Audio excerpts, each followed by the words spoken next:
set interest rates, the firms will borrow.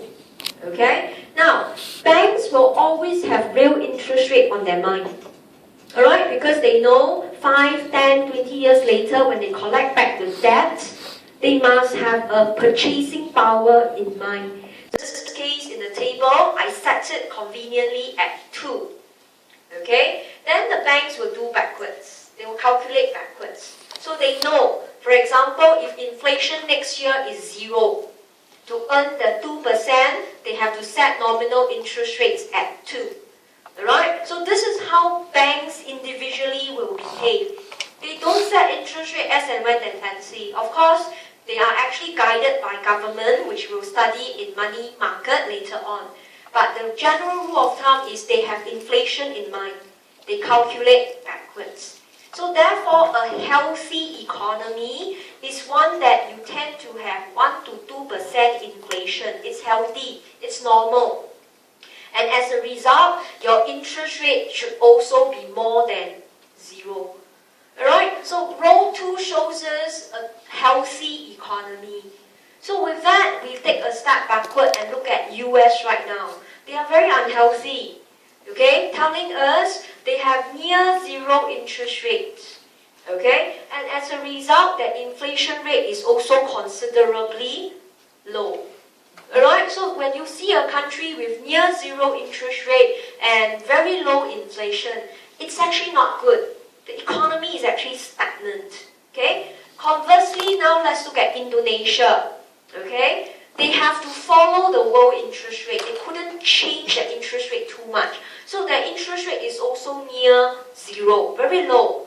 But the problem with them is they have inflation. Alright, they have inflation. They were plagued by high oil prices. Alright, and of course, there are great shortage of resources. So again, the table will show you, okay, the standard behavior is high inflation should couple with high interest rate. But if you see a country that doesn't have this behavior, you know something is wrong already. Alright, so Indonesia is actually struggling. She's struggling with a near 0 interest rates, okay, with high inflation, which means the banks are making losses. The banks are not stable.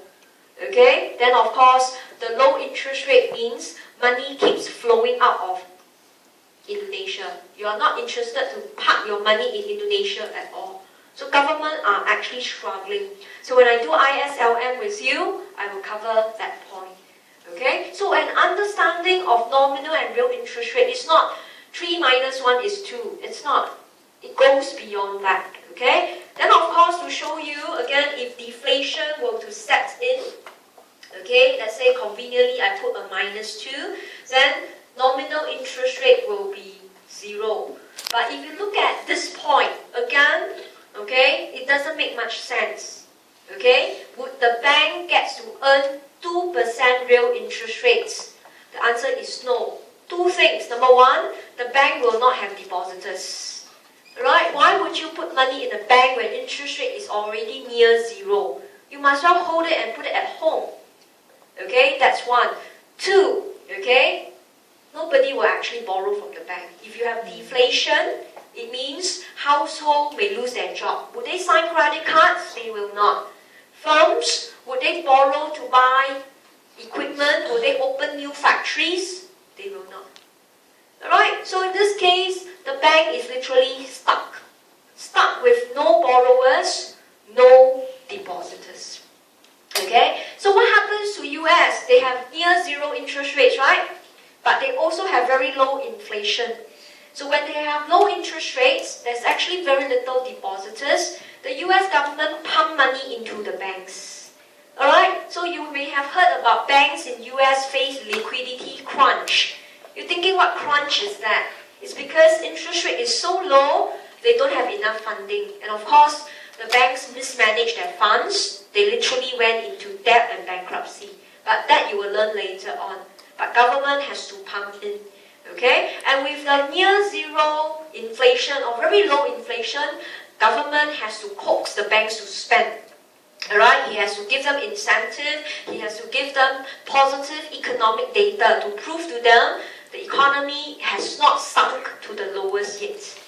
Okay, so when we read data, again, we must be very, very careful. Okay, so at this point, you could see if there is deflation, the lowest interest rate the banks can set is only 0. The banks will not set at -2. It won't happen at all. Because setting at -2, the bank literally collapses. First, no depositors. Okay? Secondly, if you are so gung-ho, you go to the bank to borrow money. You borrow $100, you only pay back 98. So how can the bank survive? The bank makes money from you when he lends you money. But now the bank has to even pay you money back. Alright, so in this case, the bank will collapse. So therefore, reiterating, okay, deflation cannot persist. The moment you have signs of deflation, you have to quickly, alright, put off the fire. You have to assure household, firms and banks. It's very tricky. Okay, so banks cannot hit a crisis of negative interest rate. You can't at all. Okay, so the minimum interest rate banks can go is only 0%. Okay, so in summary, real interest rates can go up and down, can be positive, can be negative, because it's eroded away by your inflation. But nominal interest rates cannot go below 0 at all. Alright, you actually will threaten the survival or the existence of banks. Okay, so I just want you to learn to interpret, because when I do tutorial 1 with you, I will show you how the exam question is structured and will teach you how to present the answer. Okay, but here you could see, I'm not teaching you 2 minus 0 is 2. I'm teaching you how to interpret the severity of the problem. So